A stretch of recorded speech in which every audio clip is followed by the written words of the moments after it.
The Supreme Desire of the Devout Soul by Alexander Maclaren. Teach me to do thy will, for thou art my God. Thy spirit is good. Lead me into the land of uprightness. Psalm 143, verse 10. These two clauses mean substantially the same thing. The psalmist's longings are expressed in the first of them in plain words, and in the second in a figure. To do God's will is to be in the land of uprightness. That phrase, in its literal application, means a stretch of level country, and hence is naturally employed as an emblem of a moral or religious condition. So used, a life of obedience to the will of God is likened to some far-stretching plain, easy to traverse, broken by no barren mountains or frowning cliffs, but basking, peaceful, and fruitful beneath the smile of God. Into such a garden of the Lord the psalmist prays to be led. In each case his prayer is based upon a motive or plea. Thou art my God. His faith apprehends a personal bond between him and God, and feels that that bond obliges God to teach him his will. If we adopt the reading in our Bibles of our second clause, a still deeper and more wonderful plea is presented there. Thy spirit is good, and therefore the trusting spirit has a right to ask to be made good likewise. The relation of the believing spirit to God not only obliges God to teach it his will, but to make it partaker of his own image and conformed to his own purity. So high on wings of faith and desire soared this man, who at the beginning of his psalm was crushed to the dust by enemies and by dangers. So high we may rise by like means. 1. Notice then first the supreme aim of the devout soul. We do not know who wrote this psalm. The superscription says that it was David's, and although its place in the Psalter seems to suggest another author, the peculiar fervor and closeness of intimacy with God which breathes through it are like the Davidic Psalms and seem to confirm the superscription. If so, it will naturally fall into its place with the others which were pressed from his heart by the persecution under Absalom. But be that as it may, whosoever wrote the psalm, he was a man in extremest misery and peril, and as he says of himself, persecuted, overwhelmed, desolate. The tempest blows him to the throne of God, and when he is there, what does he ask? Deliverance? Scarcely. In one clause, and again at the end, as if by a kind of afterthought, he asks for the removal of the calamities. But the main burden of his prayer is for a closer knowledge of God, and the sound of his loving kindness in his inward ear, light to show him the way wherein he should walk, and the sweet sunshine of God's face upon his heart. There is a better thing to ask than exemption from sorrows, even grace to bear them rightly. The supreme desire of the devout soul is practical conformity to the will of God. For the prayer of our text is not, teach me to know thy will. The psalmist indeed has asked that in a previous clause, cause me to know the way wherein I should walk. But knowledge is not all that we need, and the gulf between knowledge and practice is so deep that after we have prayed that we may be caused to know the way and receive the answer, there still remains the need for God's help that knowledge may become life, and that all which we understand we may do. To such practical conformity to the will of God, all other aspects of religion are meant to be subservient. Christianity is a revelation of truth, but to accept it as such is not enough. Christianity brings to me exemption from punishment, escape from hell, deliverance from condemnation and guilt.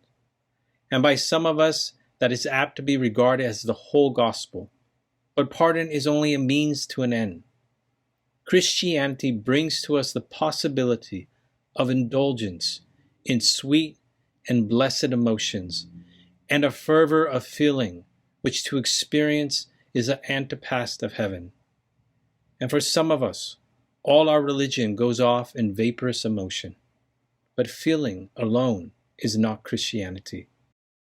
Our religion brings to us sweet and gracious consolations, but it is a poor affair if we only use it as an anodyne and a comfort. Our Christianity brings to us glorious hopes that flash luster into the darkness and make the solitude of the grave companionship and the end of earth the beginning of life. But it is a poor affair if the mightiest operation of our religion be relegated to a future and flung on to the end. All these things, the truth which the gospel brings, the pardon and peace of conscience which it ensures, the joyful emotion which it sets loose from the ice of indifference, the sweet consolations with which it pillows the weary head and bandages the bleeding heart, and the great hopes which flash light into glazing eyes and make the end glorious with the rays of a beginning, and the western heaven bright with the promise of a new day. All these things are but subservient means to this highest end, that we should do the will of God and be conformed to his image. They for whom their religion has not reached that apex have yet to understand its highest meaning. The river of the water of life that proceeds from the throne of God and the Lamb is not sent merely to refresh thirsty lips and to bring music into the silence of a waterless desert, but it is sent to drive the wheels of life. Action, not thought, is the end of God's revelation and the perfecting of man. But then let us remember that we shall most imperfectly apprehend the whole sweep and blessedness of this great supreme aim of the devout soul if we regard this doing of God's will as merely the external obedience to an external command. Simple doing is not enough. The deed must be the fruit of love. The aim of the Christian life is not obedience to a law that is recognized as authoritative, but joyful molding of ourselves after a law that is felt to be sweet and loving. I delight to do thy will, yea, thy law is within my heart. Only when thus the will yields itself in loving and glad conformity to the will of God is true obedience possible for us. Brother, is that your Christianity? Do you desire, more than anything besides, that what he wills, you should will, and that his law should be stamped upon your hearts, and all your rebellious desires and purposes should be brought into a sweet captivity, which is freedom, and an obedience to Christ, which is kingship over the universe and ourselves? 2. Note, secondly, the divine teaching and touch which are required for this conformity. The psalmist betakes himself to prayer because he knows that of himself he cannot bring his will into this attitude of harmonious submission. And his prayer for teaching is deepened in the second clause of our text into a petition which is substantially the same in meaning, but yet sets the felt need and the coveted help in a still more striking light, in its cry for the touch of God's good Spirit to guide, as by a hand grasping the psalmist's hand into the path of obedience. We may learn from this prayer, then, that practical conformity to God's will can never be attained by our own efforts. Remember that all the hindrances that rise between us and it, these wild passions of ours, this obstinate gravitating towards earth of tastes and desires, these animal necessities, these spiritual perversities, which make up so much of all ourselves, how can we coerce these into submission? Our better selves sit within like some prison king, surrounded and fooled by the rebel powers of his revolted subjects. And all that we can do is to send an embassy to the overlord, the sovereign king, praying him to come to our help. We cannot will as God wills, but we can turn ourselves to him and ask him to put the power within us which shall subdue the evil, conquer the rebels, and make us masters of our own else anarchic and troubled spirits. For all honest attempts to make the will of God our wills, the one secret of success is confident and continual appeal to him.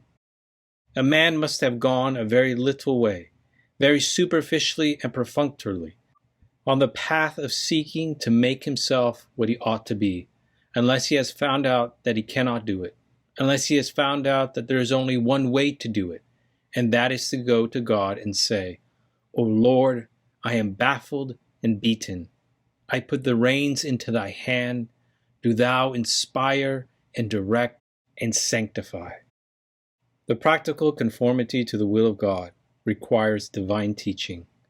But yet that teaching must be no outward thing.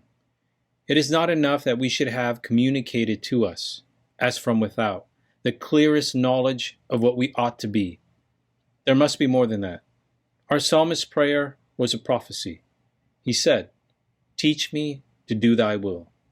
And he thought, no doubt, of an inward teaching which should mold his nature as well as enlighten it, of the communication of impulses as well as of conceptions, of something which should make him love the divine will, as well as of something which should make him know it. You and I have Jesus Christ for our teacher, the answer to the psalm.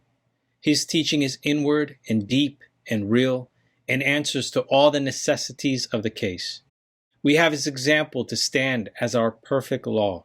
If we want to know what is God's will, we have only to turn to that life. And however different from ours his may have been in its outward circumstances, and however fragmentary and brief its record in the Gospels may sometimes seem to us, yet in these little booklets, telling of the quiet life of the carpenter's son, there is guidance for every man and woman in all circumstances, however complicated.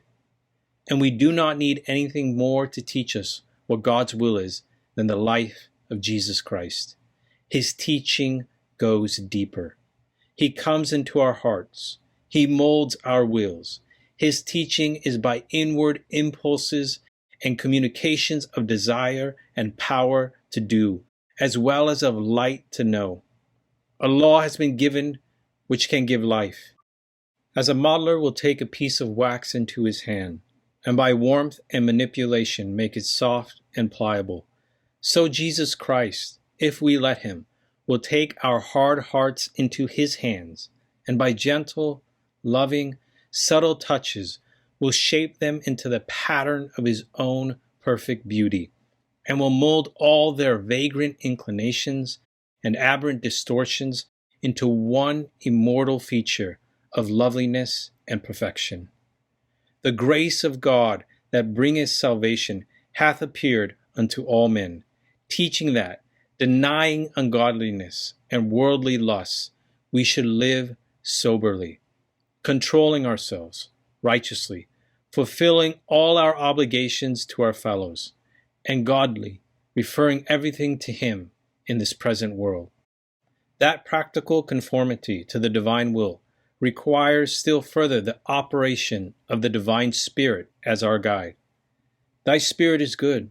Lead me into the land of uprightness. There is only one power that can draw us out of the far-off land of rebellious disobedience, where the prodigals and the swine's husks and the famine and the rags are, into the land of uprightness, and that is the communicated Spirit of God, which is given to all them that desire it, and will lead them in paths of righteousness for his name's sake. It is he that works in us, the willing and the doing, according to his own good pleasure. He shall guide you, said the Master, into all truth, not merely into its knowledge, but into its performance, not merely into truth of conception, but into truth of practice, which is righteousness and the fulfilling of the law. 3. Lastly, note the divine guarantee that this practical conformity shall be ours. The psalmist pleads with God a double motive: his relation to us and his own perfectness. Thou art my God, therefore teach me. Thy Spirit is good, therefore lead me into the land of uprightness. I can but glance for a moment at these two pleas of the prayer. Note then, first, God's personal relation to the devout soul, as a guarantee that that soul shall be taught, not merely to know, but also to do his will. If he be my God, There can be no deeper desire in his heart than that his will should be my will. And so desiring, he does it, not from any masterfulness or love of dominion, but only from love to us. If he be my God, and therefore longing to have me obedient, he will not withhold what is needed to make me so. God is no hard taskmaster who sets us to make bricks without straw. Whatsoever he commands, he gives, and his commandments are always second and his gifts first. He bestows himself, and then he says, "For the love's sake, do my will." Be sure that the sacred bond which knits us to him is regarded by him, the faithful Creator, as an obligation which he recognizes and respects and will discharge. We have a right to go to him and to say to him, "Thou art my God, and thou wilt not be what thou art, nor do what thou hast pledged thyself to do, unless thou makest me to know and to do thy will." And on the other hand, if we have taken him for ours and have the bond knit from our side as well as from his, then the fact of our faith gives us a claim on him, which he is sure to honor. The soul that can say, "I have taken thee for mine," has a hold on God, which God is only too glad to recognize and to vindicate. And so whosoever humbly trusting to that great Father in the heavens feels that he belongs to God and that God belongs to him is warranted in saying, "Teach me and make me to do thy will," and in being confident of an answer. And there is the other plea with him and guarantee for us, drawn from God's own moral character and perfectness.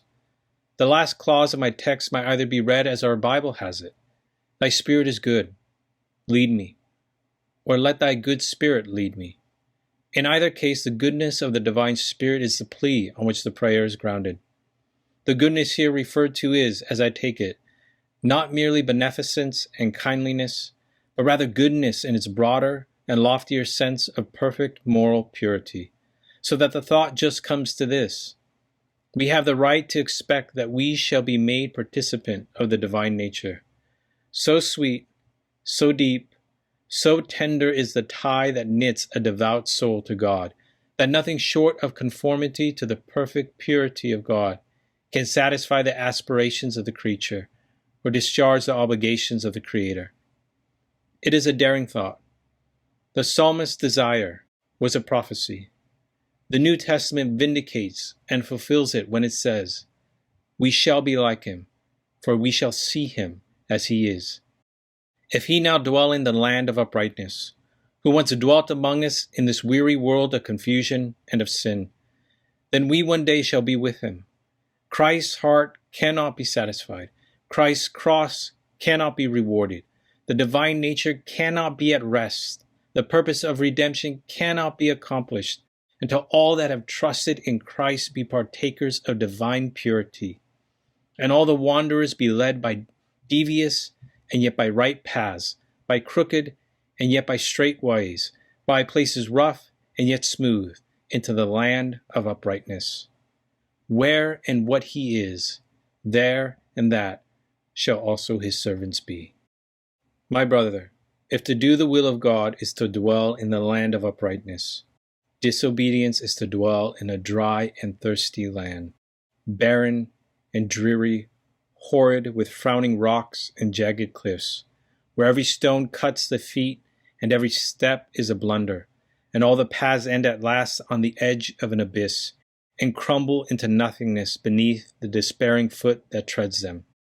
Do you see to it that you walk in ways of righteousness, which are paths of peace, and look for all the help you need, with assured faith, to him who shall guide us by his counsel, and afterwards receive us to his glory.